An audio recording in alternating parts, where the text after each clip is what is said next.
오늘 새벽에 우리에게 주신 하나님의 말씀은 시편 140편 1절에서 13절 말씀입니다.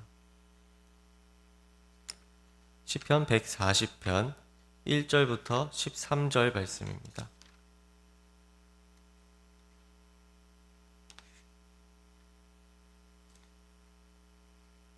구약 904페이지에 있습니다.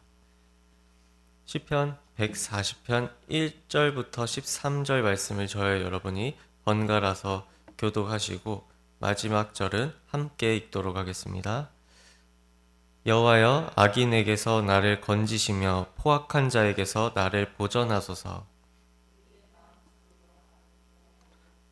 위하여 매일 모이오며 뱀같이 그 혀를 날카롭게 하니 그 입술 아래에는 독사의 독이 있나이다.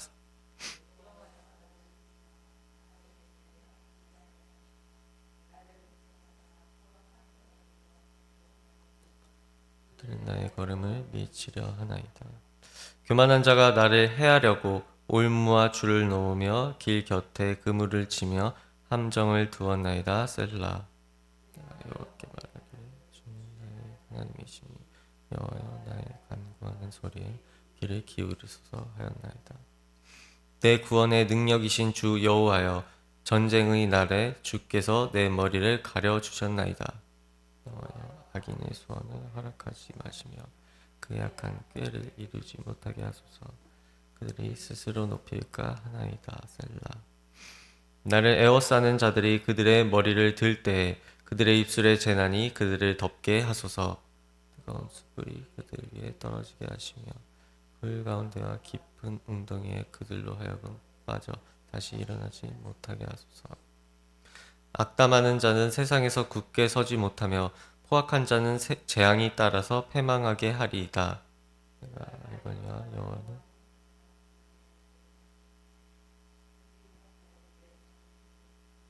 합독하겠습니다. 진실로 의인들이 주의 이름에 감사하며 정직한 자들이 주의 앞에서 살리이다. 아멘. 우리는 계속해서 이번 주에 다윗의 시편을 살펴보고 있습니다. 계속해서 다윗의 시인데요. 다윗의 삶과 그의 삶에 개입하시는 하나님의 그 섭리를 우리는 보고 있는 것이죠. 우리가 지난 며칠간 다윗의 시를 계속해서 살펴봤을 때 다윗이 너무나 고통스러워 보이고 또 그의 간구가 처절해 보이기까지 하는 그런 말씀들을 보았습니다. 그래서 오늘의 말씀을 다윗의 비탄시라고도 이야기하죠. 그의 처절한 간구가 어떻게 우리들의 마음을 공감하게 하는지, 그리고 그 가운데 다윗에게 역사하신 하나님의 은혜가 어떠한지 오늘의 말씀을 세 부분으로 나누어서 한번 살펴보고자 합니다. 먼저 1절에서 5절까지가 한 단락인데요. 1절에서 5절까지는 다윗이 악인 때문에 당하는 이 부당한 고난에 대한 이 고발의 내용으로 이 기도가 시작됩니다. 이 시가 그렇게 시작되는 것이죠. 오늘의 말씀을 1절부터 한번 살펴보면 그는 포악한 자에게 둘러싸여 있고 뱀 같은 혀를 쓰는 사람에게 말로 고통받기도 합니다. 혀라고 얘기했으니 말로 고통받는 거죠. 또한 4절을 보면 다윗의 대적들은 다윗이 가려는 길에서 벗어나도록 밀치려는 그런 시도를 끊임없이 합니다. 또한 누군가가 올무와 줄도 놓아서 이 함정을 준비하기도 하죠. 이러한 내용을 보면 다윗은 마치 누군가에게 사냥당하는 것 같은, 또한 쫓겨다니는 것 같은 그런 이미지가 느껴집니다. 그런데 이것은 다윗의 일생을 압축해 놓은 그런 내용이기도 한데요. 다윗은 사실 일생 중에 이 기쁨보다는 안정적인 날들보다는 환난이 있고 또 불안정한 그런 이 생활이 익숙한 그런 삶을 살았다고 볼 수 있습니다. 여러분들이 기억하시는 다윗의 삶은 어떻습니까? 그는 아무도 상대할 수 없던 이스라엘의 대적 골리앗을 단숨에 쓰러뜨렸고 사울의 군대 장관이 되기도 하며 국민들의 지지를 얻기도 했습니다. 또한 나중에는 마침내 이스라엘의 왕이 되어서 이 수많은 시편들을 쓰고 오랫동안 기억되는 이스라엘의 위대한 왕이 되었고, 또한 귀한 하나님의 자녀가 되어서 우리들의 믿음의 본이 되어주고 있죠. 그러나 그의 영광 이면에는 그가 어떤 삶을 살고 있었는지 우리가 성경을 통해 알 수 있습니다. 여러분들이 생각하시기엔 그의 삶이 어떻게 느껴지시나요? 그는 국민들의 지지를 얻었을 때부터 사실은 쫓겨다녔습니다. 사울에게 창을 2번이나 맞을 뻔하였고 언제나 살해당할 위협에 노출되어 있었습니다.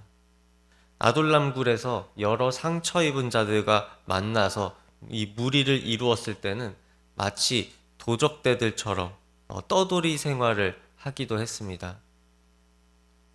왕이 된 후에도 이와 같은 환난이 끝날 줄 알았지만 환난이 계속해서 일어나게 되죠. 사랑하는 아들들끼리 싸우게 되고 서로 죽이게 되는 그런 이 슬픈 일이 일어나기도 하고, 심지어는 자기가 가장 신뢰하던 왕위를 넘겨줄 생각까지 했던 압살롬에게 쫓겨다니기도 했습니다. 또한 그가 다스리는 나라가 이 전염병으로 고통받기도 하죠. 다윗이 인구조사를 했을 때 하나님께서 벌을 내리시기도 하죠. 이처럼 그는 우리들의 눈으로 보기에는 이 풍요롭고 행복한 그런 삶보다는 고단한 삶을 살았다고 표현해야 될 정도로 이 환난이 가득한 그런 삶을 살았습니다. 그는 이러한 일생을 보내면서 이 하나님을 원망하거나 자기의 어떤 방법을 찾아 나서지 않고 주님을 떠나지 않고 오직 하나님께만 모든 이 부당한 일들을 고발합니다. 그리고 이러한 다윗의 태도가 올바른 신앙인이 되어가는 길임을 알 수 있습니다. 좋은 귀감이 될 수는 없을지라도 이 신앙인으로서 어떻게 하나님께 점점 나아가야 할지, 하나님께 어떻게 나아가면서 점점 더 좋은 신앙인으로 성장해 나가든지 그 성장하는 단계를 이 다윗은 보여주고 있는 것이죠. 사람은 보통 위기가 닥쳐오면 매사가 불안해지게 됩니다. 그리고 시야도 좁아지죠. 또한 조바심도 나면서 어떤 방법이라도 찾아보려고 이 발버둥치게 되는 것이 사람의 본능입니다. 그러나 우리들의 삶 중에는 아무리 이렇게 발버둥을 쳐도, 아무리 노력을 해도, 아무리 빠져나가려고 해도 꼭 겪게 되는 고난들이 있습니다. 그 고난은 마치 이 해일이 들이닥치는 것처럼 나의 모든 환경을 엉망으로 만들어 놓고 지나가기도 하죠. 이런 상황에서 우리는 종종 그 두려움에, 그 시련이 주는 두려움에 압도당하여 내가 무엇을 해야 할지 알 수가 없는 패닉 상태, 다시 말해 공황 상태에 놓이게 됩니다. 다윗의 고백 또한 계속해서 보면 이 마치 공황 상태 중에 있는 것 같은 느낌을 받습니다. 매사 불안하고 조바심이 나고 두려운 그런 마음이 그대로 느껴집니다. 보통 이러한 상태가 되면 자기의 일상의 모든 분야에서 의욕이 사라지고 이 무기력증에 빠지게 되죠. 노력해봤자 되는 일이 없다면 누구나 무기력증에 빠지는 것은 어찌 보면 당연한 일일 거라고 생각이 듭니다. 그리고 그런 무기력증에 빠져서 아무것도 하지 않는다면 이 예배의 처소에 나오는 것도 결국에는 어려워지죠. 매사가 하기 어려우면 예배 처소에 나오는 것 또한 똑같이 어려워진다라는 뜻입니다.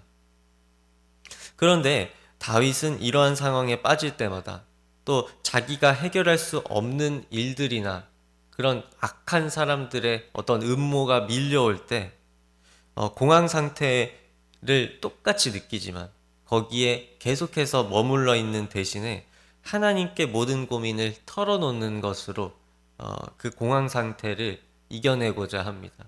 물론 다윗이 그 공황 상태를 이겨내고자 자기가 그렇게 생각해서 하나님께 기도를 올렸다기보다는 본능적으로 하나님을 찾았던 것이죠. 아이가 엄마를 계속 붙들고 있듯이, 계속 엄마를 찾듯이 다윗은 본능적으로 제일 먼저 하나님께 찾아간 것이죠. 이 신하나 동료를 시켜서 여러 가지 방향으로 자기의 위기 상황을 타개하고자 했을 수도 있을 것입니다. 신하가 많았으니까요. 그렇지만 다윗은 하나님께 제일 먼저 찾아간 다음에 방법을 구했습니다. 실제로 우리가 공황 상태에 빠졌을 때 하나님을 찾는 것은 큰 도움이 됩니다. 심지어 우리가 이 정신과에 상담을 받으러 갔을 때조차도 크나큰 공황 상태에 빠져 있을 때 혹은 심한 우울증에 시달릴 때 교회를 다녀보세요. 이런 이야기를 교회를 다니지 않는 정신과 의사에게 듣기도 하죠. 이만큼 우리가 공황 상태에 빠졌을 때 하나님을 찾는 것이 정말 큰 도움이 됩니다. 하나님과 기도로 교제하는 동안에는 우리들의 심적인 상태가 공황 상태에서 벗어나게 되기 때문입니다. 하나님의 품에 안겨 있는 동안은 우리의 마음이 안정되고 기도하는 만큼 그 안정되는 그 시간이 길어진다면 우리는 계속해서 기도해야 하는 것이죠. 위기 상황을 주님에게 아뢰고 도움을 청하는 것만으로도 하나님께서 우리 마음에 조금씩 평안을 주시는 겁니다. 우리들의 방법을 간구하러 나가는 대신 기도하는 골방으로 들어가는 거죠. 그렇게 된다면 하나님께서 나를 그의 품에 안아주시는 것을 우리는 분명히 느낄 수가 있습니다. 하나님께서 우리들에게 이 기이한 은혜, 정말 신비로운 그 은혜를 주시기 때문입니다. 다윗은 이러한 점을 알고 있었던 것 같습니다. 그래서 다윗은 실수할 때마다 회개하고 하나님께 모든 고민을 의뢰하여서 그 나아오지 못할 만한 상황, 나아오기 싫을 만한 상황, 그리고 귀찮은 상황들마저 그러한 순간들까지 전부 다 하나님께 맡겨드리고 하나님께 나아가는 것만큼은 게을리하지 않았습니다. 하나님께서 주신 그 잠깐의 평안 가운데 다윗은 회복했습니다.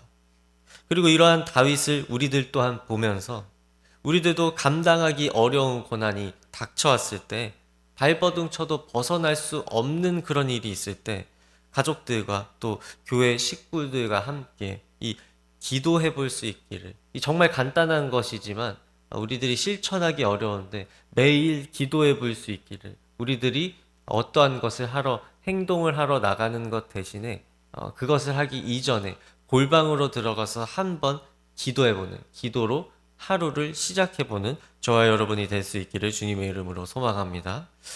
이어서 말씀을 살펴보면 두 번째로 6절부터 12절까지가 하나의 또 단락입니다. 그래서 이 두 번째 단락의 내용을 좀 접하다 보면 다윗은 생명의 위협과 순환을 당하는 와중에 하나님께서 과거에 구원하여 주신 사실을 상기합니다. 그리고 그 사실을 기억하면서 현재의 고난을 이길 힘을 얻습니다. 그래서 다윗은 악인의 저주가 오히려 그들을 덮게 해달라고 간구하죠. 하나님께서 늘 다윗을 그런 방식으로 구원하여 주셨기 때문입니다. 다윗은 악인들이 결국 스스로 망하리라는 것을 알고 있었습니다. 놀라운 부분은 로마서에도 이와 똑같은 이런 구절이 나온다는 것인데요. 그 로마서에도 알만한 것을 하나님께서 우리에게 주셨는데 그 양심대로 행동하지 않는다면 내어버려 두심으로 처벌하신다, 이렇게 나와 있습니다. 악인들은 언젠가 스스로 망하도록 하나님께서 이끄시는 것입니다. 다윗 또한 그 사실을 알고 있었습니다. 그래서 스스로 망할 것이라는 이야기를 계속해서 하게 되는 거죠. 그래서 8절에 보면 여호와여 악인의 소원을 허락하지 마시며 그의 악한 꾀를 이루지 못하게 하소서, 그들이 스스로 높일까 하나이다 라고 나와 있는데 악인들의 소원을 하나님께서 허락하지 않으시고 그들의 그 악한 꾀를 스스로 망하게 해달라는 그러한 간구를 간구들을 계속해서 하고 있는 것이죠. 11절에서도 보면 악담하는 자는 세상에서 굳게 서지 못한다라고 다윗은 이야기하고 있습니다. 그것은 하나님께서 내어버려 두심으로 그들을 처벌하시기 때문에 악담하는 자는 자연스럽게 언젠가 망하게 되는 것이죠. 그래서 요즘에는 또한 이 현재를 살아가는 우리들도 이 똑같이 느끼면서 살아가고 있는 것이기도 한데, 요즘에는 매체들이 발달되어서 이 즉시 소식을 접해볼 수 있죠. 그래서 어떤 사람이 잘못하고 스스로 망하는 과정을 비교적 짧은 시간에 광범위하게 우리가 확인할 수 있습니다. 그래서 말로써 망하는 그런 악인들을 우리들은 자주 보게 되죠. 행동으로서 스스로 망하게 되는 그런 사람들도 우리들은 뉴스를 통해서 자주 보게 됩니다. 이처럼 하나님의 섭리상 지금 당장은 악인들이 흥하는 것 같이 보여도 이 그런 악행들이 쌓이다 보면 언젠가는 밝혀지고 세상에게 외면당하고 추락하게 되는 그 하나님의 놀라운 섭리를 체험하게 되어 있습니다. 그러므로 악인은 반드시 망하리라라고 다윗은 이야기하고, 그것이 하나님의 섭리인 것이죠. 다윗은 그런 확신이 늘 있었던 것으로 보입니다. 그래서 이 말씀을 보는 우리들 또한 다윗이 그러했던 것처럼 악인은 스스로 망하리라는 것을 또한 기억하고 이 구원의 소망을 품어보는, 이전에 우리들에게 해주셨던 하나님의 그 구원을 기억하는 저와 여러분들이 되시기를 간절히 소망합니다. 말씀을 또한 계속해서 살펴보면 12절과 13절이 또한 한 단락인데요. 그것의 내용과 같이 다윗은 하나님과의 신뢰가 늘 형성되어 있었다는 것을 12절과 13절을 통해서 알 수 있습니다. 12절을 함께 살펴보면 내가 알거니와 여호와는 고난당하는 자를 변호해 주시며 궁핍한 자에게 정의를 베푸시리이다 라고 되어 있는데, 이것은 다윗이 하나님과 오랫동안 신뢰를 쌓았기 때문에 하나님의 어떤 능력에 대해서, 하나님의 섭리에 대해서 전혀 의심치 않고 믿고 있는, 나를 변호해 주실 것이다 라고 믿고 있고, 이 궁핍한 자, 자신과 같은 지금 궁핍한 자에게 정의를 베푸실 것이다, 이렇게 굳게 믿고 있는 그 다윗의 생각을 좀 엿볼 수 있는 거죠. 하나님은 어제나 오늘이나 영원히 동일하신 줄로 믿습니다. 그래서 하나님께서 의인들로 부르신 우리 그리스도인들은 결코 배신당하지 않으실 줄로도 우리가 믿습니다. 골리앗을 물리치기 전 양을 치던 시절부터 다윗은 하나님과 함께였습니다. 하나님과 동행하여 온 사람은, 계속해서 말씀과 기도로 하나님을 만나는 사람은 고난이 닥쳤을 때 똑같이 고난을 느끼다가도, 고통을 똑같이 느끼다가도 하나님께서 늘 그러하셨듯 거기에서 건져내어 주실 거라는 것, 언젠가 해방될 것이라는 것을 확신합니다. 구원의 소망이 우리에게는 있습니다. 그것이 세상 사람들이 고난을 당할 때의 태도와 다른 점입니다. 그들은 고난 속에서 계속 헤어날 수 없는 그런 고통 속에 직면합니다. 언제 끝나나 그냥 그렇게 생각하면서 그 시기를 지날 뿐이지만, 혹은 자기를 믿으면서 이 불안정한 자기를 의지하면서 이 불안정한 시간을 보내지만, 하나님을 믿는 우리들은 언젠가 그 고통에서 반드시 꺼내 주시리란 확신이 있고, 또한 그것을 경험하면서 살아갑니다. 이미 보여주신 증거들이 우리들이 하나님에 대한 그 신뢰를 가질 수 있다는 걸, 그 이미 우리들이 겪은 그 기적들, 겪은 은혜들이 말해주고 있습니다. 증거가 되어줍니다. 결국 이 하나님과의 신뢰가 잘 형성되어 있는 사람들은 고통에서 비교적 빠르게 회복할 수가 있고, 고통에서 비교적 긴 시간 버틸 수가 있습니다. 결국 하나님과의 이 신뢰 관계가 사람의 삶을 치유하고 사람을 더욱 굳건하게 만드는 겁니다. 사람을 더욱 견고하게 만드는 것이죠. 그래서 다윗은 고난이 유익이라고 이야기하였습니다. 우리 중에 다윗과 같은 고난을 똑같이 당한 사람이 혹시 있을까요? 일평생 쫓겨다니고, 다윗은 거의 노년이 되어서까지 계속 쫓겨다니는 삶을 살았는데요. 그런 삶을 살고 또 목숨의 위협을 계속해서 느끼고 부당한 그런 고발을 당하고 그런 이 일생을 살았는데, 그러한 일생을 산 사람이 이러한 고백을 할 수 있고 하나님과 굳건한 신뢰를 형성할 수 있다는 것은 놀라운 일입니다. 그것이 말해주는 것은 다윗이 어떠한 상황 가운데에서도 하나님과 교제하는 것을, 말씀과 기도로 온전하여지는 삶을 놓지 않았다라는 그런 사실의 반증이기도 합니다. 우리들 또한 다윗의 방법으로 하나님과의 관계를 더욱 확인해야 합니다. 계속 확인해야 합니다. 이전에 나에게 베풀어 주셨던 그 은혜 기억해야 합니다. 이전에 나에게 베풀어 주신 하나님의 은혜와 하나님의 그 응답들을 떠올리면서 나를 결코 배신하지 않는 그 하나님을 신뢰한다면 우리들은 현재의 고통 속에서도 담대해질 수 있을 줄로 믿습니다. 이처럼 우리들은 다윗의 시인 오늘의 말씀을 보면서, 다윗의 비탄시를 살펴보면서 위기의 상황 가운데 주님이 내게 주신 것들을 기억하고 또 그 기억을 바탕으로 구원을 소망하며 하나님과의 신뢰가 두터워져 무슨 일이든지 이 담대하게 이겨낼 수 있다는 사실을 알게 되었습니다. 어려운 일 가운데 무기력한 기분을 느껴보신 적이 있으신가요? 그럴 때 기도의 처소로 거침없이, 또한 이 귀찮더라도 그런 몸을 이끌고 기도의 처소로 나아오시기를 바랍니다. 그 기도의 처소는 새벽 예배가 될 수도 있고 예배의 장소가 될 수도 있고, 또한 기도하는 골방이 될 수도 있고 출근하는 길 지하철이 될 수도 있을 것입니다. 그러한 기도의 처소로 언제나 나아오셔서 시간을 떼어 기도하시기 바랍니다. 가장 기본적인 것이지만 그것은 우리의 삶을 살릴 것입니다. 하나님이 나에게 베푸셨던 그 은덕을 생각나게 해주실 것입니다.